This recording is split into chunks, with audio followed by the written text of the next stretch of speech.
Class 10th में 2026 board का paper देने वाले उनके वीडियो सबसे ज्यादा इंपॉर्टेंट है। मेरे प्यारों जो आज मैं आप लोगों को गणित का एक वायरल पेपर बताने वाला हूं और यह पेपर अगर आप तैयार कर लेते हो तो 70 में 70 नंबर बिल्कुल आप लोगों का पक्का हो जाएगा, क्योंकि इसी पेपर से आप लोगों के पेपर बनने वाले हैं। इस पेपर में जितने प्रश्न अगर सारे प्रश्न तैयार कर लेते हो तो 2026 बोर्ड में सारे के सारे क्वेश्चन इसी पेपर से बनने वाले हैं।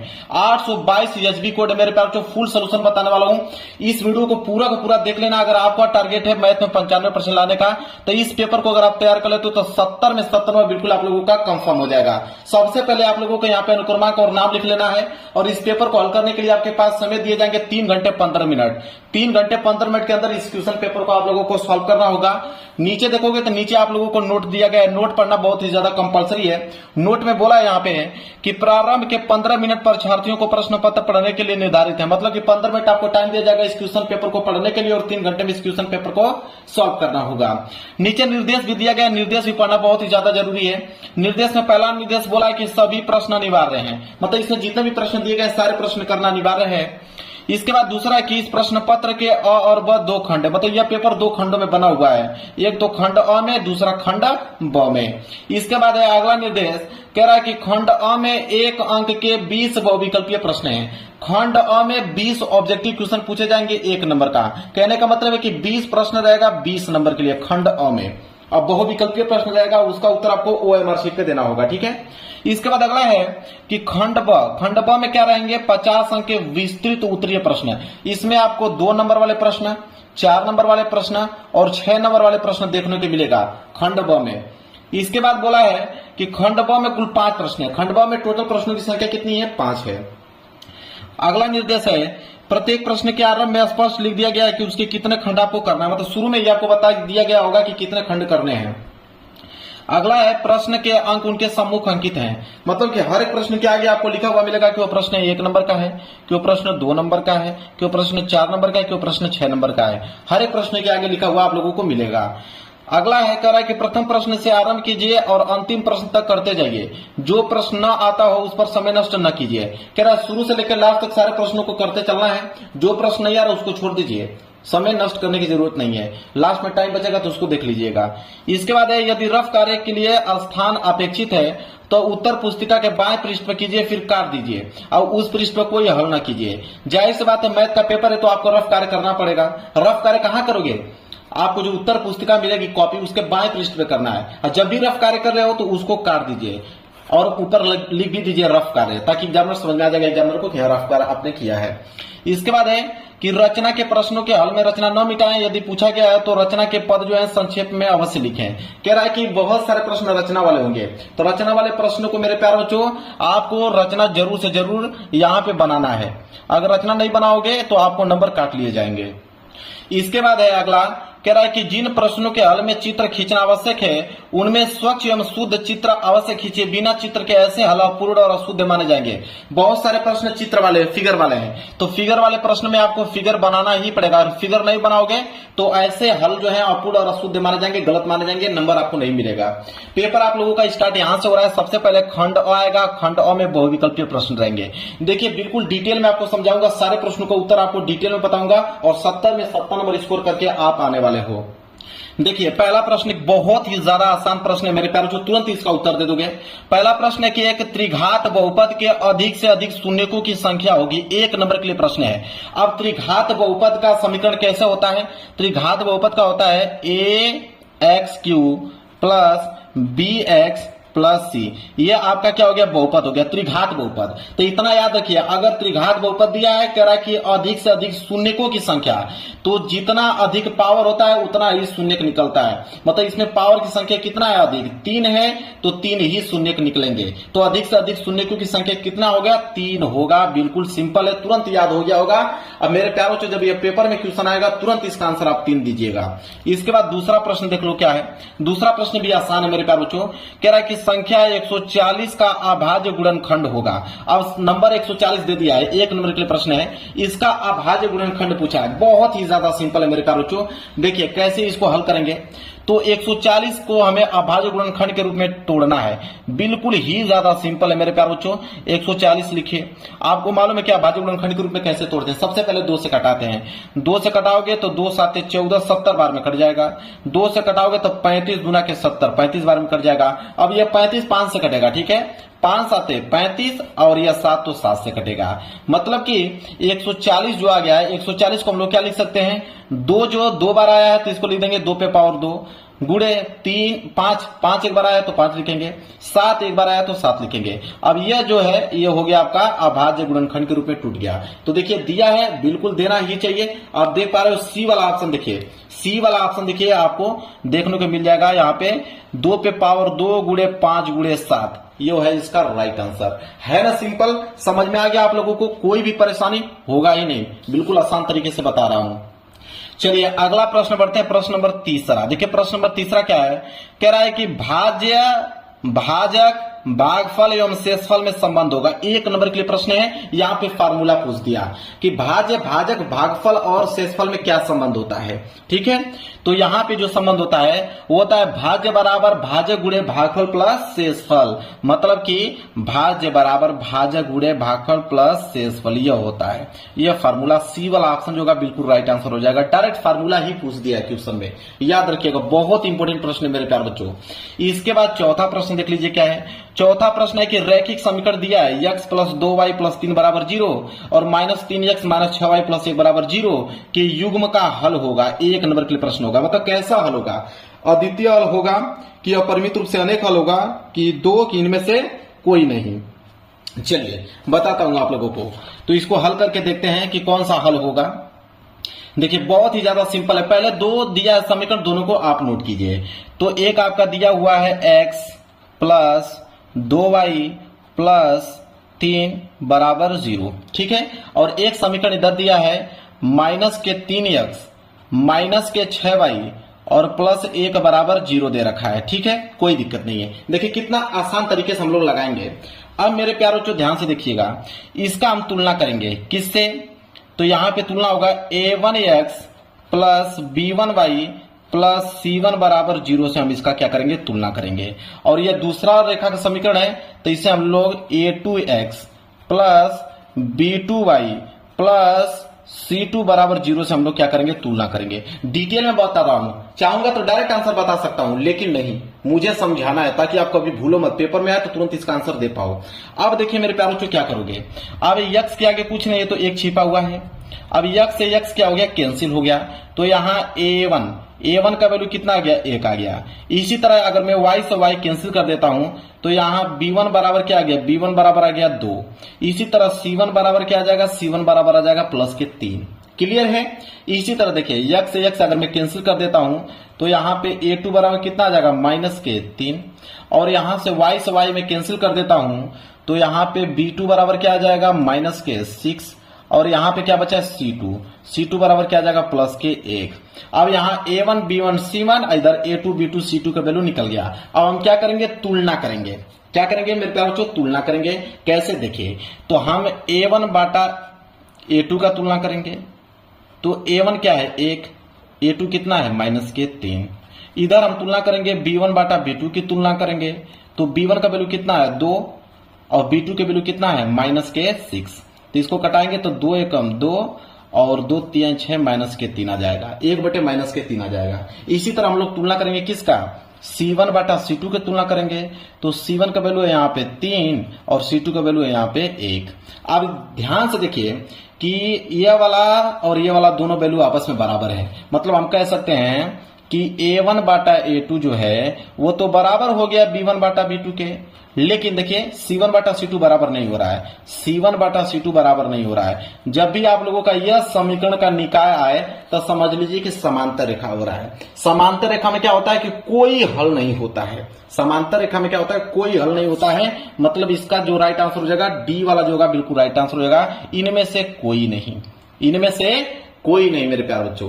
क्लियर है, समझ में आ गया आप लोगों को। चलिए आगे बढ़ेंगे क्वेश्चन नंबर 5वें की तरफ।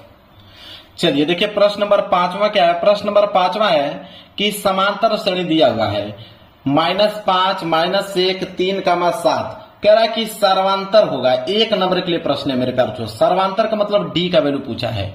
तो सर्वांतर जब भी निकाला जाता है तो हमेशा हम a2 में से a1 को क्या कर देते हैं, घटा देते हैं। तो a2 का वैल्यू क्या है, -1, और a1 का वैल्यू कितना है, -5। तो यहां लिखेंगे -5। जब हल करेंगे तो क्या हो जाएगा, -1 और माइनस गुणा माइनस में होगा तो हो जाएगा +5। जब इसको हल करोगे -1 +5 मतलब के 4, +4 जो है आ गया डी का वैल्यू, मतलब सर्वांतर क्या आ गया, +4, मतलब डी वाला ऑप्शन जो होगा बिल्कुल राइट आंसर हो जाएगा। समझ में आ गया मेरे प्यारो बच्चों, है ना आसान, बिल्कुल आसान होगा। एक एक वर्ड आपको समझा रहा हूं, तुरंत समझ में आ गया होगा। अगला प्रश्न देखेंगे, प्रश्न नंबर 6। देखिए प्रश्न नंबर 6 क्या है, कह रहा है कि द्विघात समीकरण ax² + bx + c = 0 का विविधकर होगा। मेरे प्यार बच्चों, यहाँ तो समीकरण ही द्विघात समीकरण का इक्वेशन दे दिया है, पूछ रहा है विविधकर क्या होगा। बिल्कुल सिंपल है मेरे प्यार बच्चों, द्विघात समीकरण का इक्वेशन क्या होता है, ax² + bx + c = 0। यह द्विघात समीकरण दे दिया, कह रहा है विविधकर बताइए। विविधकर का मतलब होता है डी का वैल्यू। तो अगर द्विघात समीकरण आपको मालूम है और विविधकर जब भी ज्ञात करना होगा तो d बराबर होता है b² - 4ac। तो विविधकर क्या गया है, b² - 4ac। कहने का मतलब है सी वाला आपका राइट आंसर, b² - 4ac। सी वाला जो होगा बिल्कुल करेक्ट आंसर हो जाएगा। बिल्कुल डिटेल में समझा रहा हूं मेरे प्यारों, आपको हर एक चीज समझ में आ रहा होगा, एक वर्ड आपको समझ में आ रहा होगा, एक एक वर्ड। पहला 1 नंबर के भी प्रश्न है, क्लियर हो गया, समझ में आ गया आप लोगों को, कोई दिक्कत नहीं होनी चाहिए। आगे बढ़ते हैं, अगला देखिए। अगला प्रश्न क्या है, प्रश्न नंबर 7वां देखिए क्या है, कह रहा है कि 2 बिंदु, तो 2 बिंदु दिया है, एक आपका 2,3 दिया हुआ है, एक आपका 4,1। कह रहा है बीच की दूरी होगी, मतलब 2 बिंदुओं की बीच की दूरी पूछा है। देखिए बिल्कुल आसान तरीके से हल करेंगे। मान लीजिए एक बिंदु यह है और एक बिंदु यह है, इसको हम मिला देते हैं, ठीक है। और यहाँ पे एक बिंदु का निर्देशांक दे रखा है 2,3 और एक बिंदु का निर्देशांक दे रखा है यहाँ पे 4,1 दे रखा है। क्लियर है, समझ में आ रहा है आपको। चलिए अब इन्हीं दोनों बिंदुओं के बीच की दूरी पूछा है, तो 2 बिंदुओं के बीच की दूरी का सूत्र आप नोट कर लीजिए, ठीक है। इसको देखिए, इसे बोलेंगे x1, y1, इसे बोलेंगे हम लोग x2, y2। क्लियर है, यहां तक समझ में आ गया आप लोगों को। देखिए 2 बिंदुओं के बीच की दूरी का सूत्र होता है करनी में x1 - x2 का whole square plus y1 - y2 का होल स्क्वायर। यह होता है 2 बिंदुओं के बीच की दूरी का सूत्र। आप चाहोगे तो x2 में से x1 घटा सकते हो, y2 में से y1 घटा सकते हो, किसी में से घटाओ, कोई दिक्कत नहीं होता फार्मूले में, इतना याद रखिएगा। यहां तक क्लियर है, बस वैल्यू ही आपको रखना है, आंसर तुरंत आ जाएगा। अब यहां पर बनाएंगे अंडर रूट। कह रहा है x1 का वैल्यू दिया यहाँ पे कितना 2 माइनस x2 का वैल्यू कितना दिया हुआ है 4, इसका कर देंगे हम होल स्क्वायर प्लस y1 3 और माइनस y2 1, इसका हम कर देंगे होल स्क्वायर। अब यहां पे हो जाएगा अंडर रूट में 2 - 4 मतलब कि माइनस के 2 बचेगा, -2 का क्या कर देंगे होल स्क्वायर प्लस 3 में से 1 जाएगा तो 2 का कर देंगे होल स्क्वायर। अब यहां से अंडर रूट में -2 का स्क्वायर करोगे तो प्लस के 4 आएगा और 2 का भी स्क्वायर करोगे तो प्लस का 4 ही आने वाला है। तो अब यहां पे हो जाएगा 4 4 8 हो जाएगा, ठीक है। अब मेरे प्यारों बच्चों, हम 8 को क्या लिख सकते हैं, 8 को लिख सकते हैं 4 × 2 के रूप में लिख सकते हैं, बिल्कुल लिख सकते हैं। अब 4 का वर्गमूल 2 तो बाहर आ जाएगा, लेकिन 2 का वर्गमूल नहीं निकलेगा तो ये तो करड़ी में ही रहेगा, मतलब कि 2 करड़ी में 2 जो है इसका राइट आंसर आ जाएगा, ठीक है। 2 करड़ी में 2 जो है इसका करेक्ट आंसर आ जाएगा, 2 बिंदु के बीच की दूरी। तो यहाँ पे बी वाला ऑप्शन जो होगा बिल्कुल राइट आंसर हो जाएगा। समझ में आ गया आप लोगों को, बिल्कुल आसान है मेरे प्यार, तो थोड़ा सा दिमाग लगाना है, तुरंत आंसर मिल जाएगा। अगले प्रश्न की तरफ बढ़ेंगे। प्रश्न नंबर यहाँ पे 8वां देखिए क्या है, प्रश्न नंबर 8वां है मेरे प्यार बच्चों। कह रहा है कि यदि द्विघात समीकरण 3x² - के 12x + m = 0 के मूल बराबर हैं तो m का मान होगा। अब यहाँ पे द्विघात समीकरण एक दे रखा है और कह रहा है कि मूल जो है बराबर है तो m का मान होगा। देखिए जब भी आपको द्विघात समीकरण दे दे और कह रहा है कि मूल बराबर हो, चाहे p का वैल्यू पूछे चाहे m का वैल्यू पूछे, देखिए कैसे लगाते हैं। तो सबसे पहले द्विघात समीकरण नोट करेंगे, 3x² - के 12x + के m = 0, ठीक है, मूल बराबर, ठीक है। अब मेरे प्यार को ध्यान समझिए कैसे इसको हल करेंगे। जब भी मूल बराबर कर दें तो सबसे पहले मेरे प्यारों हम लोग क्या करेंगे, यहाँ पे सबसे पहले क्या करेंगे कि विविधकर को हम 0 के बराबर कर देंगे। जब भी कोई द्विघात समीकरण देने के बाद पूछे कि मूल बराबर है तो विविधकर को हम 0 के बराबर कर देते हैं। विविधकर कैसे निकलता है, अभी मैंने बताया था कि d बराबर b² - 4ac। तो ये जो आपका b² - 4ac है यही विविधकर है, इसको हम क्या करेंगे 0 के क्या कर देंगे बराबर कर देंगे। अब यहां से abc का वैल्यू निकाल लीजिए, ठीक है। तो इसकी तुलना हम करेंगे a x square plus b x और प्लस सी बराबर 0 से तुलना करेंगे तो क्या आएगा, देखिए एक्स स्क्वायर से एक्स स्क्वायर कैंसिल, तो ए बराबर निकल गया आपका 3। इसी तरह हम एक्स से एक्स कैंसिल, तो बी बराबर आ गया माइनस के 12 और सी बराबर आ गया आपका एम। ए बी सी का वैल्यू निकल गया, बस वैल्यू आपको पुटअप करना है। चलिए कीजिए, तो ये हो जाएगा आपका बी स्क्वायर, बी मतलब माइनस के 12, तो माइनस 12 के क्या हो जाएगा होल स्क्वायर और माइनस 4 गुणे ए का वैल्यू कितना है 3 और सी का वैल्यू कितना है एम, बराबर क्या हो जाएगा 0। तो माइनस 12 का स्क्वायर करोगे तो आ जाएगा प्लस के 144 और माइनस 4 3 12 एम, बराबर क्या आ जाएगा यहाँ पे 0 आ जाएगा। तो ये आपका 144 इधर रहने दीजिए, बराबर माइनस 12 एम उधर भेजोगे तो प्लस के 12 एम हो जाएगा। क्लियर है।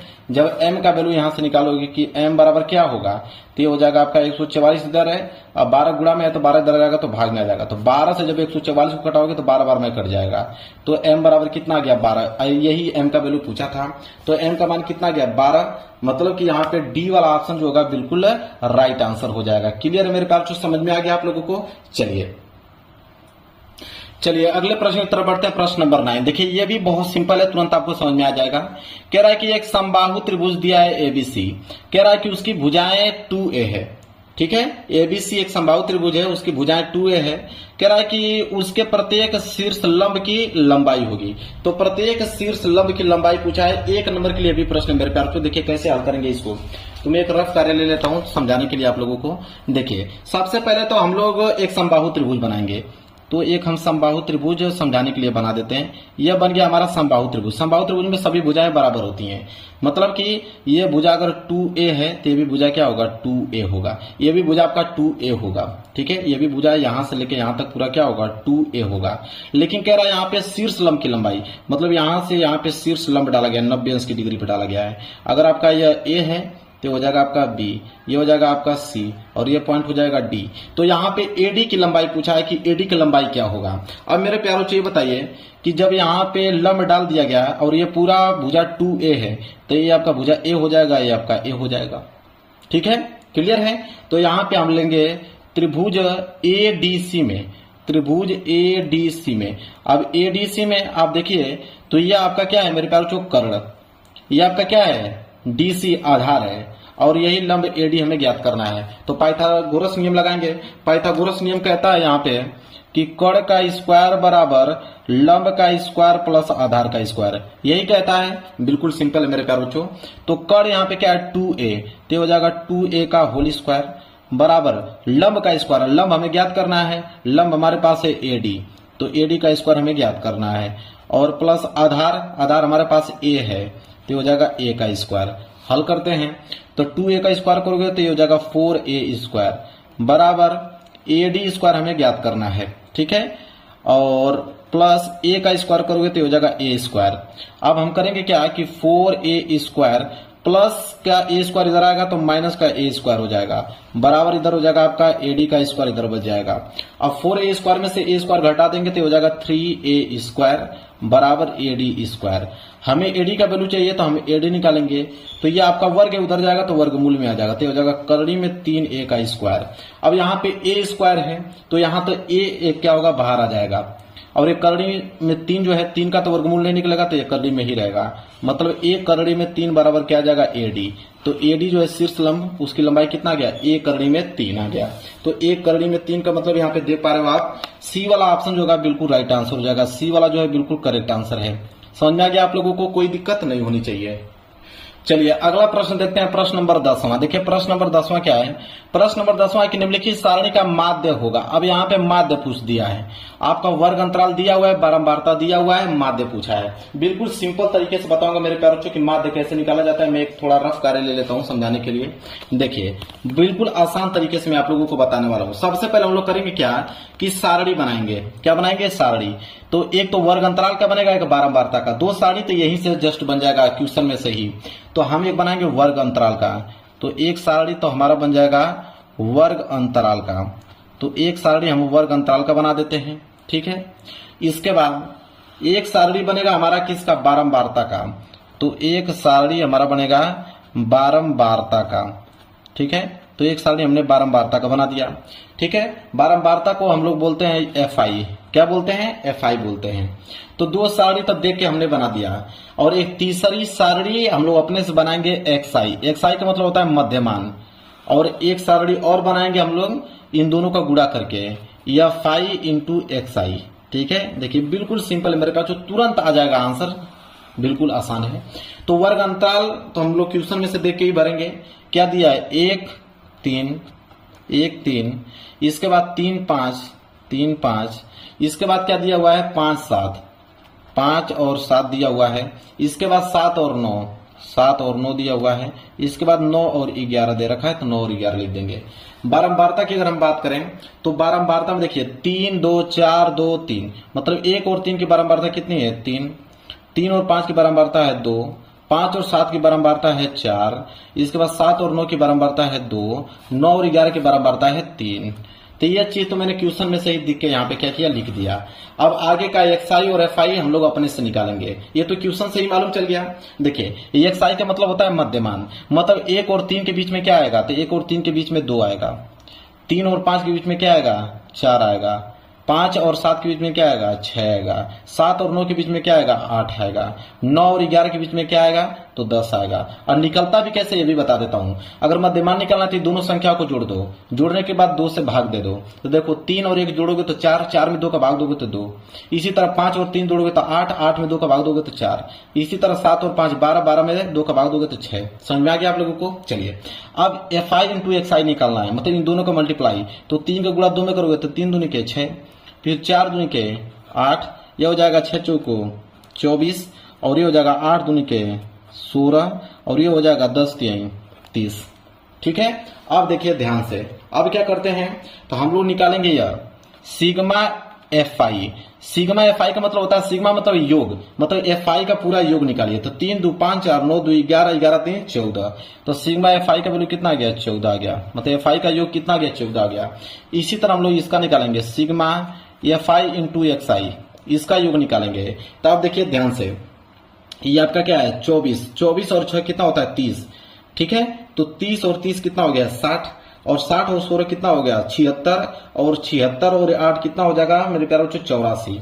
तो यहाँ पे हो गया 84। अब हमें क्या निकालना था क्वेश्चन में, माध्य। तो माध्य का फार्मूला चलता है, माध्य का मेरे प्यारे बच्चों फार्मूला चलता है। देखिए माध्य बराबर होता क्या है, तो माध्य बराबर फार्मूला कहता है कि sigma f i into x i और बटे में सिग्मा एफ आई, यह होता है फार्मूला। तो देखिए sigma f i into x i का वैल्यू कितना है 84, और बटे में सिग्मा एफ आई का वैल्यू कितना है 14।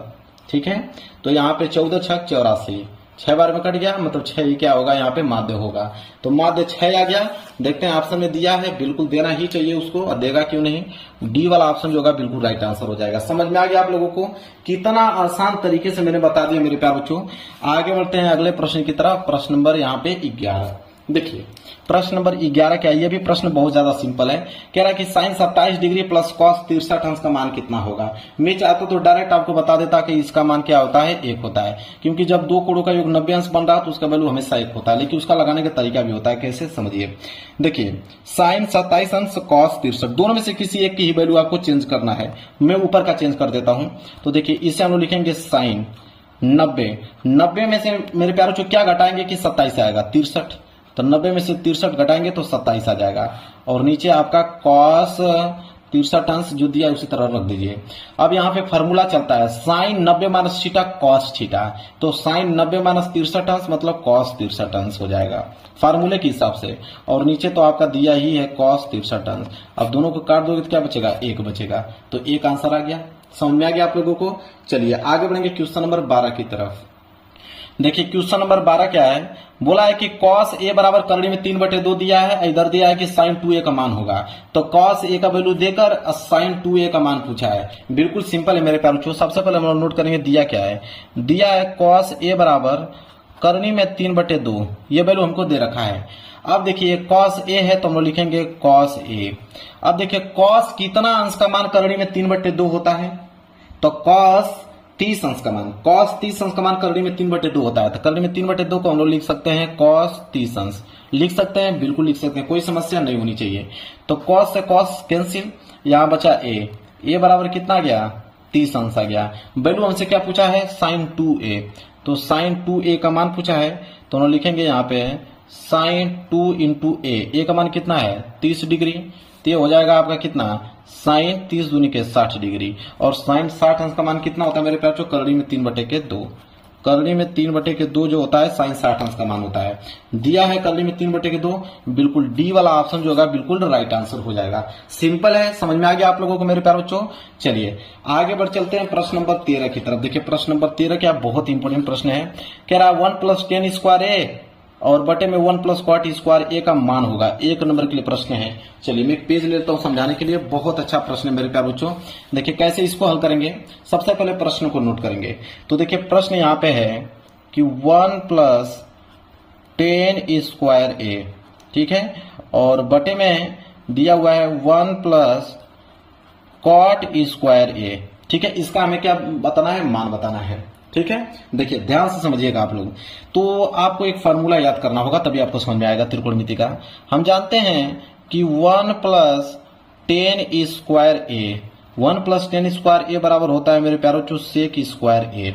ये हम लोग फार्मूला जानते हैं। और एक फार्मूला और जानते हैं हम लोग कि 1 + cot स्क्वायर ए बराबर जो होता है वो होता है कोसेक स्क्वायर ए। यह फार्मूला है। ये दोनों फार्मूला मैंने लिखा है ताकि आप समझ पाओ। ये दोनों फार्मूला है। अब देखिए कैसे हल करेंगे ध्यान से। अब मेरे प्यार बच्चों हम क्या करेंगे कि ऊपर वालों को क्या कर देंगे, चेंज कर देंगे, और नीचे वालों को भी क्या कर देंगे, चेंज कर देंगे। अगर 1 + 10 स्क्वायर ए है तो इसको हम लोग सेक स्क्वायर ए लिख सकते हैं, बिल्कुल लिख सकते हैं फार्मूले के हिसाब से। तो हो जाएगा सेक स्क्वायर ए। और नीचे आपका 1 + cot स्क्वायर ए है, इसको हम लोग लिख सकते हैं कोसेक स्क्वायर ए, बिल्कुल लिख सकते हैं। कोई दिक्कत यहां तक नहीं होना चाहिए। समझ में यहां तक आप लोगों को आ गया, कोई डाउट बिल्कुल नहीं। अब ध्यान से एक फार्मूला फिर आ जाता है। देखिए कौन सा, ये सेक स्क्वायर ए को हम लोग लिख सकते हैं 1/cos स्क्वायर ए। यह फार्मूला होता है।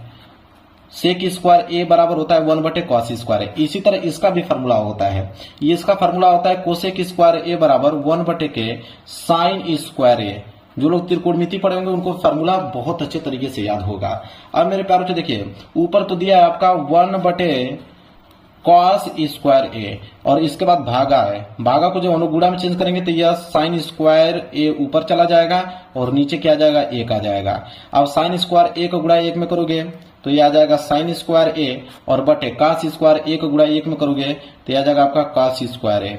अब फार्मूला फिर आ गया, साइन स्क्वायर ए बटे cos स्क्वायर ए बराबर क्या होता है, tan स्क्वायर ए होता है। तो ये हो जाएगा tan स्क्वायर ए। ये होगा मेरे प्यारों इसका आंसर। tan स्क्वायर ए दिया है, बिल्कुल डी वाला ऑप्शन जो होगा बिल्कुल राइट आंसर हो जाएगा। समझ में आ गया मेरे प्यारे बच्चों, है ना आसान, बिल्कुल आसान है, बस थोड़ा सा समझना है आप लोगों को। अगला क्वेश्चन देखेंगे, क्वेश्चन नंबर 14 क्या दिया हुआ है। कह रहा है कि साइन 2a बराबर 2 sin a सत्य होगा जब a बराबर होगा। कह रहा है कि a का मान क्या रखेंगे कि दोनों वैल्यू आपस में क्या हो जाएगा, बराबर हो जाएगा। तो मेरे प्यारे बच्चों देखिए यहाँ पे दिया हुआ है साइन 2a बराबर इधर दिया हुआ है आपका 2 sin a। कह रहा है a का मान ऐसा रखिए दोनों वैल्यू बराबर हो जाए, तो हम a बराबर 0 रख लेते हैं। तो a बराबर 0 रखेंगे तो साइन 2 a का वैल्यू 0 हो जाएगा 2 sin इंटू a का वैल्यू 0। जब 0 को गुणा 0 में करोगे तो 0 हो जाएगा। इधर 0 में किसी भी संख्या गुणा करोगे तो 0 हो जाएगा। तो 0 बराबर 0 आ गया, मतलब a बराबर किसके होगा, 0 अंश। 0 अंश का वैल्यू रखने पे दोनों वैल्यू क्या हो रहा है, बराबर हो रहा है, इसलिए a वाला जो होगा बिल्कुल राइट आंसर हो जाएगा। है ना आसान, समझ में आ रहा है आप लोगों को। चलिए आगे बढ़ेंगे, प्रश्न नंबर 15। प्रश्न नंबर 15 है कि 22 सेंटीमीटर परिधि वाले एक वृत्त के चतुर्थांश का क्षेत्रफल होगा। 1 नंबर के लिए प्रश्न है, बहुत इंपॉर्टेंट प्रश्न है मेरे पास, जो बहुत इंपॉर्टेंट है। देखिए आप यहाँ पे वृत्त की परिधि दिए रखा है 22 सेंटीमीटर, तो वृत्त की परिधि क्या होता है 2πr। तो 2πr बराबर तो हमको दे रखा है 22 सेंटीमीटर। तो यहां से इसकी वैल्यू निकाल देते हैं। 2 गुणे बाई का मान कितना होता है, 22/7। तो पाई का मान मैंने 22/7 रख दिया। इधर हो गया r बराबर 22। अब देखिए ध्यान से आप लोग, क्या होगा यहाँ पे कि जब हम r का वैल्यू निकालेंगे तो यह 7 जाके गुणा हो जाएगा। तो हो जाएगा 22 गुणे 7 और नीचे आ जाएगा आपका 2 गुणे 22। तो 22 से 22 कैंसिल, r बराबर आ गया 7/2। तो r बराबर 7/2 सेंटीमीटर आ गया। हमें चतुर्थांश का क्षेत्रफल पूछा है। तो वृत्त के चतुर्थांश का क्षेत्रफल क्या होता है, तो वृत्त के चतुर्थांश का क्षेत्रफल होता है मेरे प्यारे बच्चों 1/4 पाई r स्क्वायर। यह फार्मूला किसका है, वृत्त के चतुर्थांश का। वृत्त के चतुर्थांश के क्षेत्रफल का फार्मूला है, याद रख लीजिएगा। अब यहाँ पे वैल्यू रख लीजिए, तो हो जाएगा 1/4। अब पाई का मान क्या था 22/7, त्रिज्या हमारा आ गया 7/2 7/2, क्योंकि r स्क्वायर है तो 2 बार लिखेंगे। तो देखिए क्या होगा, 7 से 7 कैंसिल, ये हो जाएगा 2 दूनी के 4, 2 से कट जाएगा आपका 11 बार में। ठीक है, तो ऊपर क्या बचा, तो ऊपर 11 का गुणा 1 में करोगे तो 11, 11 साथ कितना होता है 77, और नीचे क्या हो जाएगा 2 दूनी के 4, दूनी के 8, तो 77/8 क्या हो जाएगा सेंटीमीटर स्क्वायर, क्योंकि क्षेत्रफल निकाल रहे हैं तो सेंटीमीटर स्क्वायर में निकलेगा। तो 77/8 सेंटीमीटर स्क्वायर दिया हुआ है, देखते हैं 77/8 सेंटीमीटर स्क्वायर, सी वाला ऑप्शन जो होगा बिल्कुल राइट आंसर। देखिए दिया है बिल्कुल, समझ में आ गया मेरे प्यारे बच्चों। चलिए आगे बढ़ते हैं अगले प्रश्न की तरफ, प्रश्न नंबर 16। प्रश्न नंबर 16 क्या देखिए, कह रहा है कि कैप्सूल संयोजन होता है 2 शंकुओं का, कि एक बेलन एवं 2 अर्धगोलों का, कि एक बेलन एवं 1 अर्धगोलों का, कि एक बेलन एवं 2 गोलों का। ठीक है, तो अब देखिए अगर शंकु की हम बात करें तो शंकु कैसे बनता है, अरे शंकु कह रहा है कैप्सूल, कैप्सूल टेबलेट आप लोग खाए होंगे कैप्सूल वाला, तो कैप्सूल बनता कैसे है, देखो ऐसे बनता है, ऐसे रहता है, फिर ऐसे रहता है। ठीक है, इसी तरह कैप्सूल बनता है ना। तो इस कैप्सूल में देखिए एक तो हमारा क्या निकल गया बेलन, एक तो हमारा बेलन निकल गया, और ये देखिए 2 अर्धगोला, यहां से अगर ऐसे बनाए तो ये 2 अर्धगोला हो जाएगा, तो 2 अर्धगोला। ठीक है, इसी तरह बनता है ना, देखिए ये आपका कैप्सूल बना रहा हूं इस तरह और इस तरह, कैप्सूल बन गया। तो एक तो बेलन हो गया और एक अर्धगोला इधर, एक अर्धगोला इधर, मतलब एक बेलन और 2 अर्धगोलों से मिलकर बना है, मतलब एक बेलन एवं 2 अर्धगोलों का संयोजन है कैप्सूल। बी वाला ऑप्शन जो होगा बिल्कुल राइट आंसर हो जाएगा। 1 नंबर यहां से भी क्या हो गया, पक्का हो गया आप लोगों का। आगे बढ़ते हैं, देखिए 17वां प्रश्न क्या है। 17वां प्रश्न मेरे प्यारे बच्चों कि यदि कुछ आंकड़ों का माध्य एवं बहुलक दिया हुआ है, तो माध्य आपका दिया हुआ है 32 और बहुलक दिया हुआ है कितना 35, कह रहा उनका माध्यक होगा। तो माध्यक पूछा है, फार्मूला वही वाला जो कि ऑब्जेक्टिव में फार्मूला था। फार्मूला क्या था कि बहुलक बराबर, फार्मूला था यहाँ पे कि बहुलक बराबर क्या होता है 3 गुणे माध्यक, 3 गुणे क्या होता है माध्यक, और -2 गुणे माध्य, यह फार्मूला होता है। यह फार्मूला आपको याद होना होगा तभी आप इस क्वेश्चन को कर पाओगे। देखिए तो यहाँ पे माध्य और बहुलक दिया हुआ है, बहुलक कितना दिया हुआ है 35, तो बहुलक की लिखेंगे 35 बराबर 3 गुणे माध्य दिया हुआ है और माध्य पूछा है, तो माध्य को हम लोग m डिनोट कर देते हैं। 2 गुणे माध्य, माध्य का वैल्यू कितना है 32। ठीक है, चलिए हल करते हैं। तो ये हो जाएगा आपका 35 बराबर हो जाएगा 3m और -32 गुना के कितना होता है 64, तो 32 गुना के क्या हो गया 64। अब इसको हल करते हैं तो हो जाएगा 35 और प्लस 64, अरे -64 सॉरी, -64 इधर आएगा तो क्या हो जाएगा प्लस के 64 हो जाएगा, और बराबर इधर हो जाएगा 3m, जोड़ लीजिए तो 5 4 9 और 6 3 9 99 बराबर क्या हो जाएगा 3m, तो 3 से कटा दीजिए कितना बार में 33 बार में कट जाएगा, तो m बराबर कितना आ गया 33। देखिए दिया है ऑप्शन में, देखिए दिया हुआ है डी वाला ऑप्शन जो होगा बिल्कुल राइट आंसर हो जाएगा, दिया ना 33, बिल्कुल समझ में आ गया आप लोगों को। चलिए अगला प्रश्न देखते हैं, प्रश्न नंबर 18 कह रहा है कि निम्नलिखित बारंबारता सारणी का बहुलक वर्ग होगा। 1 नंबर के लिए प्रश्न है मेरे प्यारे बच्चों। तो बहुलक वर्ग बहुत सिंपल है, जिसकी बारंबारता अधिक होगी वही बहुलक वर्ग होगा। तब बारंबारता किसकी अधिक है 19, तो 19 का बहुलक वर्ग क्या होगा 15 और 20 होगा। सिंपल 15 और 20 का मतलब बी वाला ऑप्शन जो होगा बिल्कुल राइट आंसर हो जाएगा। सिंपल है ना, समझ में आ गया आप लोगों को, कोई दिक्कत नहीं होना चाहिए। आगे प्रश्न नंबर 19, प्रश्न नंबर 19 है कह रहा है कि 2 पासों को एक साथ उछालने पर दोनों पासों पर प्राप्त संख्याओं का योगफल 10 होने की प्रायिकता होगी। 1 नंबर के लिए प्रश्न है। अब मेरे प्यार जो ध्यान से आप समझिएगा, कह रहा है कि 2 पासों को एक साथ उछाल रहे हैं, ठीक है, उछालने पर दोनों पासों पर प्राप्त संख्याओं का योगफल कितना होना चाहिए 10 होना चाहिए। अगर हम अनुकूल परिणाम की बात करें, देखिए ध्यान समझिए कि अनुकूल परिणाम की हम बात करें तो कितने अनुकूल परिणाम बन सकते हैं 10 होने के। देखिए अनुकूल परिणाम की बात करें तो एक आपका 4 और 6 का पेयर बनेगा, एक आपका 5 और 5 का बनेगा, और एक आपका 6 और 4 का बनेगा, और कोई बनेगा 10 होने का नहीं, क्योंकि 6 4 10 होगा, 5 5 10 होगा, 6 4 10 होगा। मतलब कि अनुकूल परिणाम कितने होंगे, ठीक है, यहाँ परिणाम लिखिएगा, परिमाप मैंने लिख दिया, परिणाम होगा परिणाम, ठीक है। अनुकूल परिणाम की संख्या कितना हो गया 3, मतलब 3 कंडीशन से 10 बन सकता है, ठीक है।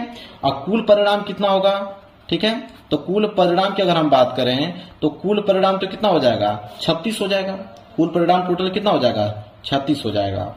तो टोटल 36 परिणाम हो जाएंगे कुल, और अनुकूल परिणाम कितने हैं 3। तो प्रायिकता कैसे निकलता है, देखिए प्रायिकता का फॉर्मूला आपको मालूम ही होगा कि प्रायिकता जब भी हम लोग निकालते हैं तो प्रायिकता कहता है कि अनुकूल परिणाम, तो अनुकूल परिणाम 3 बटे में कुल परिणाम कितना 36। तो काट देखिए 3 एकम 3 और 12 3 36, 1/12 जो होगा बिल्कुल राइट आंसर हो जाएगा, मतलब ए वाला ऑप्शन जो होगा बिल्कुल राइट आंसर हो जाएगा। यह ट्रिक में सबसे आसान बताया हूं, तुरंत आप इसको हल कर पाओगे मेरे प्यारे बच्चों। क्लियर है, समझ में आ गया आप लोगों को, कोई दिक्कत नहीं होना चाहिए। क्योंकि देखिए कुल परिणाम 36 कैसे आया है, फलक कितने होते हैं, एक पासे में 6 और दूसरे पासे में भी 6, दोनों एक साथ उछाल रहे हैं, तो कंडीशन टोटल कितने होंगे 36 कंडीशन बन सकते हैं। और उसमें से 3 कंडीशन है 10 आने का, ताकि दोनों संख्याओं का योग 10 हो पाए, ऐसा 3 ही कंडीशन है। तो 3/36 मतलब 1/12। समझ में आ गया आप लोगों को। चलिए 20वां प्रश्न देखिए, ऑब्जेक्टिव का लास्ट प्रश्न है मेरे प्यारे बच्चों। कह रहा है एक पासे को एक बार फेंकने पर सम संख्या प्राप्त होने की प्रयता, यह आपका सम संख्या है, सम संख्या प्राप्त होने की प्रयता कितना हो गया। अब आप ही बताइए कि एक पासे को एक बार अगर आप फेंक रहे हो तो सम संख्या आने की प्रयता कितनी है। तो देखिए सम संख्या कौन कौन सी है, एक तो 2 है, एक आपका 4 है, या आपका 6 है। तो अनुकूल परिणाम कितना हो गया, 3 हो गया। और कुल संभव परिणाम की अगर हम बात करें तो कुल संभव परिणाम 6 होगा, क्योंकि एक पासे में 6 फलक होते हैं। तो एक पासे में 6 फलक होते हैं, जिसमें से सम संख्या आने की प्रयता कितनी है, अरे सम संख्या आने का परिणाम कितना है, अनुकूल परिणाम 3 है, तो हो जाएगा 3। परिता इसी तरह निकलता है ना कि अनुकूल परिणाम बटे कुल परिणाम, तो अनुकूल परिणाम कितना है 3 और बटे में कुल परिणाम कितना है 6, तो 3 एकम 3 और 3 दूनी के 6, 1/2। थोड़ा स्पीड पढ़ा रहा हूं, आपको समझ में आ गया होगा, क्योंकि सिंपल सवाल इसलिए तेज बोल रहा हूं, ठीक है। तो सी वाला ऑप्शन जो होगा बिल्कुल राइट आंसर हो जाएगा। समझ में आ गया आप लोगों को ना, कोई डाउट नहीं होना चाहिए। तो आप देखिए यहाँ पे 20 ऑब्जेक्टिव क्वेश्चन मैंने तुरंत समाप्त कर दिया, बिल्कुल आसान तरीके से। अब ये 20 में से कहीं भी दिखेगा तुरंत आप इसका आंसर बता पाओगे। तो मेरे प्यारे बच्चों, आप लोगों के लिए यह बहुत स्पेशल वीडियो मैंने बना रखा है। और देखिए खंड ब में क्या करूंगा कि अगले क्लास में पढ़ाऊंगा आप लोगों को। खंड ब जो है अगले क्लास में लेकर आऊंगा। और इस वीडियो को शेयर कर दिए उनके पास जो कि 70 में 70 नंबर गणित में लाना चाहते हैं। तो वीडियो को लाइक कर दीजिएगा, चैनल पर तो चैनल को जरूर सब्सक्राइब कर लीजिएगा। अगला वीडियो खंड ब लाऊंगा, उसमें सारे डिटेल में आप लोगों को सारे क्वेश्चन समझा दूंगा। तो चलिए मिलेंगे नेक्स्ट वीडियो में, तब तक के लिए धन्यवाद।